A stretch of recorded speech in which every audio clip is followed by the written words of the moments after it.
Welcome to lesson 7. I'm going to have you pause the video and work out these 8 problems. So all you're doing here is trying to figure out what x would have to be to make it true, make a true statement. So you'd get something like 5 equals 5 is a true statement. So go ahead, figure out what x needs to be, then unpause and see how you did.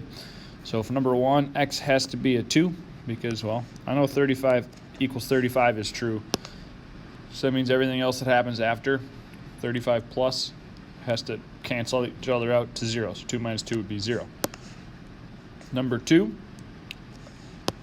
it's tempting to want to put 44 there, but 22 plus 22 is 44, so x has to equal 0.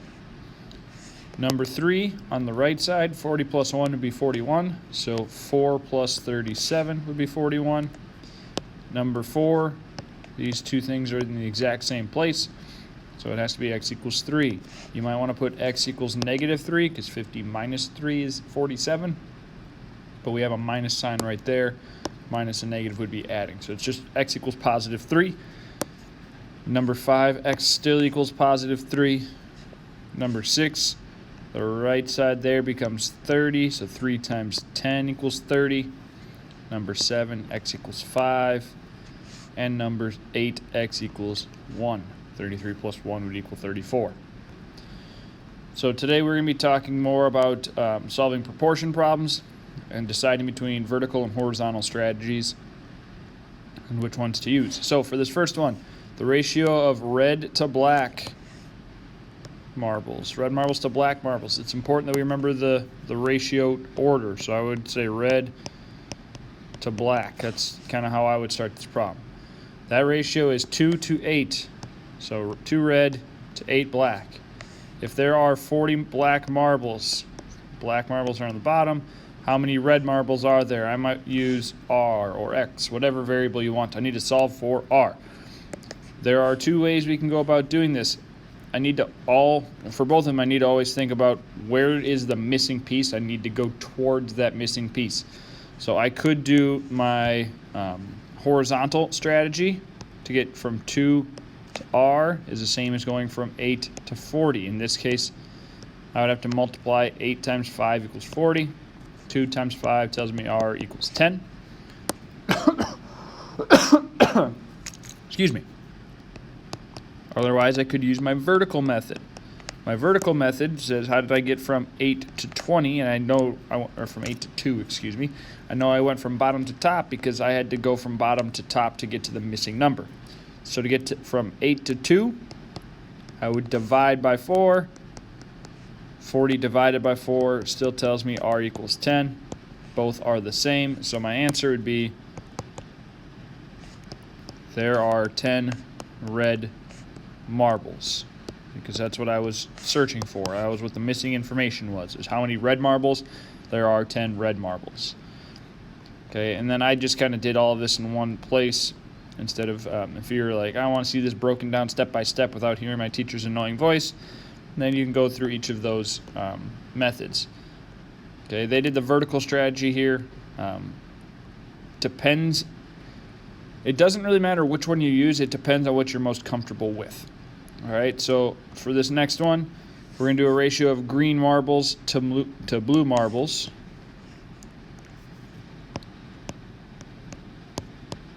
So what I mean by what am I most comfortable with, as I get this thing set up, it's 3 to 4.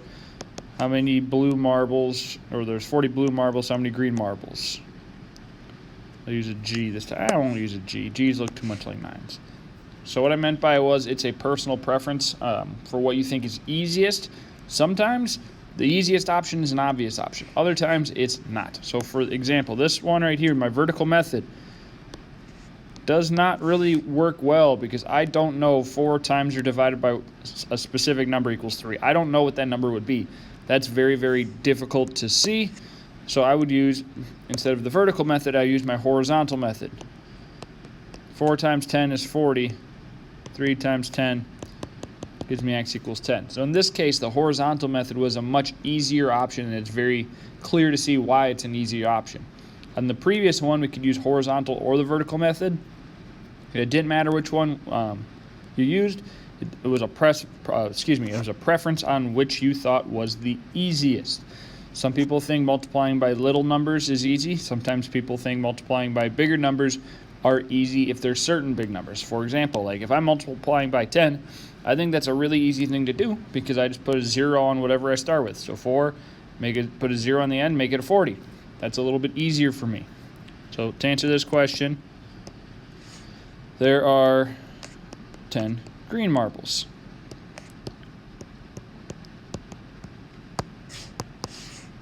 So I know that one of the big stereotypes about math is there's only one way to do a problem. There's only one right answer. And in this case, there is only one right answer, but there's multiple ways to do it. All right? As long as you are showing what you're doing and it's perfectly valid, you are good to go. So the reason that this is perfectly valid is because I'm multiplying the top and bottom by the same number. If you multiply top and bottom by the same number, multiplying by 1 doesn't change anything. Okay, same thing if I were to divide top and bottom by the same number, which is kind of what's happening when we go with our vertical method.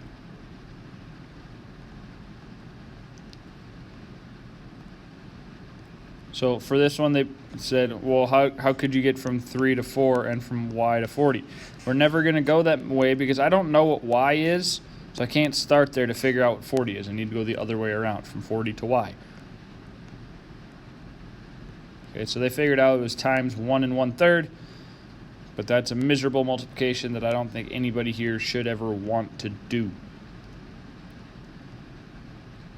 So horizontal and vertical strategies for tables of ratios give us opportunities to solve proportions using problems, or to solve proportion problems using friendly numbers. I read 2 of those lines together at once. It's picking the numbers that make your life easiest.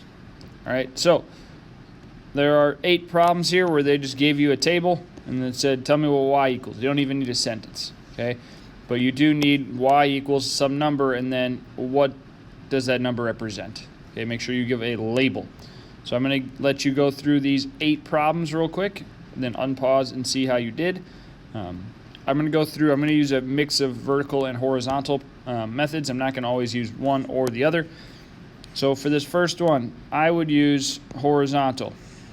Okay, and I started off going the wrong direction. I would use horizontal to go from 10 to 5 and from 6 to y. To get from 10 to 5, I divide by 2. 6 divided by 2 is 3. We found the number of green marbles.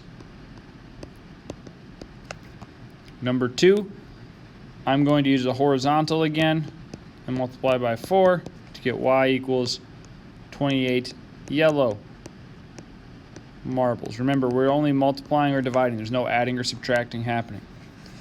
Number 3, I personally am going to use the vertical method. You could, I guess, use the horizontal, but it's a lot more complicated. So I'm multiplying by 3 here to get y equals 9. They already had y equals. I don't need to write y equals again. And that was the number of blue marbles. Number 4, I'm going to use the horizontal method. Divide by 4. Divide by 4 to get y equals 3 green marbles. Arguably, the vertical method in this problem would be easier. I just wanted to use the horizontal method because I haven't really used that one as much as I would like. I personally prefer the horizontal method. Number 5, this one has to be the vertical method. 2 times 2 gives me 4. 5 times 2 gives me y is 10. And that again is green marbles. Number 6. Number 6, I'm going to use the horizontal method of dividing by 2 to get that y equals 3 gray marbles. Number 7, I'm going to use the horizontal times 3. 9 times 3 gives me 27 red marbles. Number 8, I'm going to go from 16 to 8 and from 10 to y by dividing by 2 to get y equals 5 yellow marbles. All right, I hope you double-checked your answers with what I got here and hope you did very, very well. Next part, we're going to be solving more proportions. It's all really changing. Now we have some word problems. Okay, that's really no different than what we already did. So there are only green and blue marbles in a bag of 21 marbles. The ratio of green to blue. So green's on top, blue's on bottom. Is 3 to 4. So 3 on top, 4 on bottom. How many green marbles are in the bag? Well, this is where we've gone. This sentence is different than what we've been doing previously, okay? Because I just kind of went through like, oh, green to blue, awesome. But we know the total number of marbles is 21. And I'm asking how many green marbles are in the bag. That means I don't care about the number of blue marbles. I care about the green versus the total number of marbles. All right, so total number of marbles in the ratio of 3 to 4 would be 7. So there's 3 green marbles for every 7 total marbles. I get this 7 by adding these two, the green and the blue marbles, together. I know there are 21 marbles in the entire bag, and I need to figure out how many ones are green. Horizontal method for this.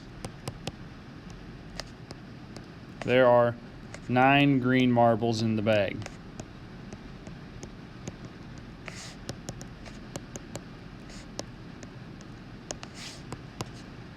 The hardest part is this piece right there.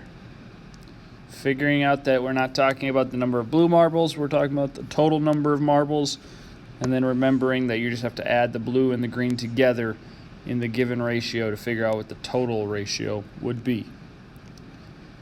All right, so there are 5 problems. I'm going to do one more with you, and then I'll have you do 2 through 5 on your own. So number 1, there's a box of paper clips and thumbtacks in Mr. Grayson's desk. There are 3 paper clips for every 5 thumbtacks. If there are 30 paper clips, how many thumbtacks are there? So after reading through the question, I know that we are talking paper clips and thumbtacks. So I'm going to have paper clips on top and thumbtacks on the bottom. I know I have 3 paper clips for every 5 thumbtacks. If there are 30 paper clips in a box, how many thumbtacks are there? I'm going to put X. All right. This one, the easiest method is the horizontal method. Okay, so where it says answer, I would have X equals 5 times 10 is 50. And then the problem was solved using part-to-part or part-to-whole relationships. There are 2 parts of these office supplies, so this is part-to-part. We didn't use total or whole or any of those fun words meaning everything. All right, so 2 through 5, go ahead and work those out and then unpause the video and see how you did. So number 2, there's a box of red and black pens in his desk. There are 4 red pens for every 7 black pens. So, and it says if there are 35 black pens in the box, how many red pens are there? So I am talking red pens to black pens. The ratio of 4 red pens to 7 black pens. If there are 35 black pens, how many red pens are there? I'm going to again use my horizontal method of multiplying by 5 to get that X equals 20. This is another part-to-part relationship. Okay, black pens are a part of the number of pens. Red pens are a part of number of pens. I didn't use the total number of pens. Number 3, Jenny's math teacher uses a bag of chips to teach concepts like probability. The bag has 2 red chips for every 6 black chips. If there are 20 red chips, how many chips are there in all? In all tells me I'm comparing something to the total. I'm given red chips twice. It tells me a ratio of red to black chips and a total number of red chips in the bag. So there's 2 red chips in the ratio, and there are 20 total red chips in the entire problem. Now the number that goes right here is not 6. It is 2 plus 6, which is 8. I got 2 plus 6 by saying 2 red chips plus 6 black chips means there are 8 total chips. And now I need to figure out the total number of chips in the entire bag. All right. You can use horizontal or vertical. I'm going to use vertical this time. 2 times 4 gives me 8. 20 times 4 gives me x equals 80. Okay, so this problem was solved using part to whole relationship because of the word total, or the words in all. Number 4, there are stacks of lined paper and graph paper on a shelf in the classroom. There are 3 sheets of lined paper for every 1 sheet of graph paper. If there are 100 sheets of graph paper, how many sheets of lined paper are there on the shelf? I'm differentiating between graph and lined paper the entire time so that I know that those are the 2 things that are happening. All right, I'm going to put lined paper first, and then I'm going to put graph paper second. It doesn't ultimately matter which one you pick as first in this case, but it matters where you put the numbers. So I picked lined paper first because that's the first one that showed up in the problem. Okay, there are 3 sheets of lined paper for every 1 sheet of graph paper, but I have 100 sheets of graph paper. How many sheets of lined paper do I need? Well, horizontal method is quite easy on this one. The vertical method's not so bad either. 1 times 100 is 100. 3 times 100 is x equals 300. This is another part-to-part relationship. Number 5, there's a box of blue and red colored pencils on a shelf. There are 4 blue pencils, and for every 6 red pencils, if there are 16 blue pencils, how many pencils are in the box? All right, so I'm comparing blue pencils that showed up twice to the total pencils. How many pencils are there in the box? So we know in the given ratio there are 4 blue pencils for every 6 red pencils, but that box is blue and red pencils together. So 4 blue and 6 red make 10 total pencils. If we know we have 16 pencils that are blue, how many do we have in total? I'm going to use my horizontal method of multiplying by 4 to get that x equals 40. All right, so the problem was solved using a part to whole relationship. Now, for all of these, I did not do a good job on my answers. I just said x equals these numbers. I should find what we are finding and write that as a label. So in number 1, we are finding the number of thumbtacks, so it should have been equals 50 thumbtacks. Number 2, it should have been red pens. Number 3, it was total chips. Number 4, it was sheets of lined paper. And number 5, we were finding the total number of colored pencils. So make sure you have your labels on there as well. Make sure you do your homework assignment on OneNote. Hope everybody has a great day.